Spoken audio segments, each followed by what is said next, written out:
Ranaghat railway station के विकास के नाम पर पुनर्वास के लिए आपको बता दें, पुनर्वास के बिना हॉकर्स को हटाने की कोशिश के खिलाफ वामपंथी कांग्रेस और तृणमूल एकजुट होकर खड़े हो गए। हॉकर्स को हटाने के लिए आए आरपीएफ को रोकने के लिए तीनों दलों की श्रमिक संगठनों के संयुक्त मंच ने स्टेशन पर धरना प्रदर्शन किया। हालांकि दिन भर के आंदोलन के बाद शाम को हॉकर्स, रेलवे और नगरपालिका के बीच पुनर्वास को लेकर एक प्रारंभिक सहमति बनी। ये दूसरी बार है जब रानाघाट स्टेशन के पास हॉकर्स को हटाने की कोशिश में रेलवे पुलिस को खाली हाथ लौटना पड़ा।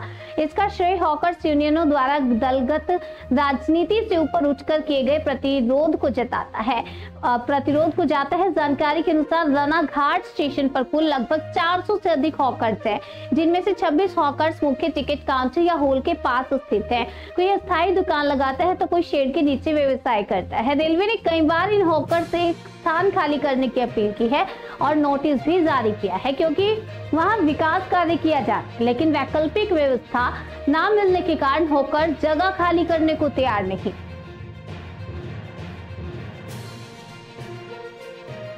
আমাদের আন্দোলন হঠাৎ করে নয়।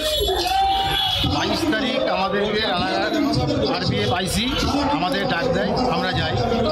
যাওয়ার পরে চেয়ারম্যানের সাথে 23 তারিখ বেলা 1টায় বসার কথা ছিল।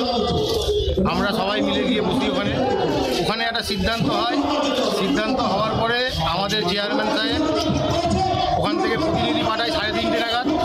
কালকে প্রতিনিধি এসে এখানে সব কিছু দেখে নিয়ে 5 দিন টাইম চায়।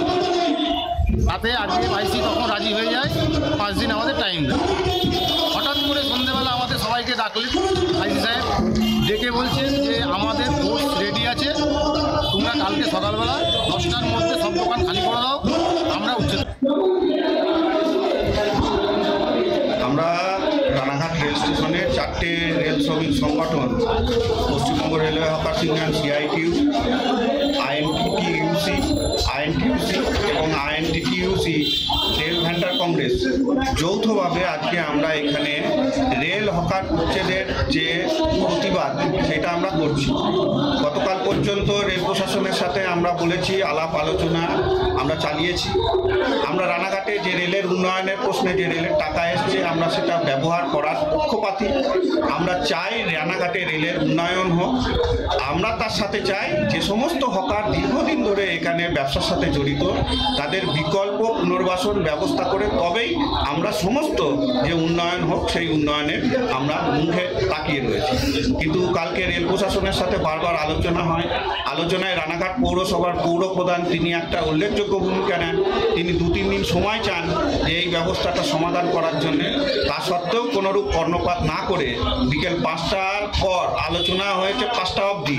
বিকেল 5টার পর রেল প্রশাসন হঠাৎ হুলিয়া জারি করে যে আগামীকাল সকাল 10টার থেকে আমাদের রানাঘাটে রেলের হকার উচ্ছেদ হবে। এর প্রতিবাদে আমরা সমস্ত এখানে 4টে সংগঠন মিলে ঐক্যবদ্ধভাবে প্রতিরোধ আন্দোলনে আমরা এখানে মিলিত হয়েছি। সুদীর্ঘ দমদম থেকে শুরু করে পলাশী পর্যন্ত সমস্ত স্টেশনের হকার দলমত নির্বিশেষে, ঝান্ডার রং নির্বিশেষে উচ্ছেদ হওয়ার বিরুদ্ধে আজকে এখানে জমায়েত হয়েছেন। সেই জমায়েতের ফলেই আজকে আবার আরপিএফ, আমরা আশা করব যে আরপিএফও পিছু হটতে বাধ্য হবে। আগামী দিন আলাপ আলোচনার মাধ্যমেই রানাঘাটের উন্নয়ন হোক, আমাদের এইটাই হচ্ছে আশা।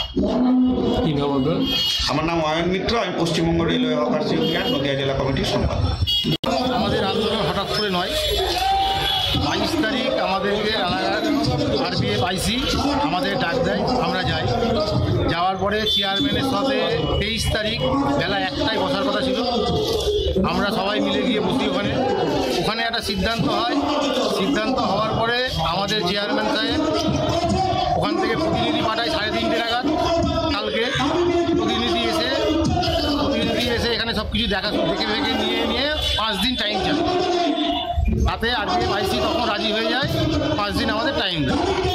হঠাৎ করে সন্ধ্যেবেলা আমাদের সবাইকে ডাকলেন আইসি সাহেব, ডেকে বলছেন যে আমাদের ফোর্স রেডি আছে, তোমরা কালকে সকালবেলা 10টার মধ্যে সব দোকান খালি করে দাও, আমরা উচ্ছেদ করব। অতএব চেয়ারম্যানের সামনে আমাদের রানাঘাটের চেয়ারম্যান, রানাঘাটের 1 নম্বর বাসিন্দা নাগরিক, তার সামনে বসে যে কথা হয় তাকেও অপমান করলো রানাঘাট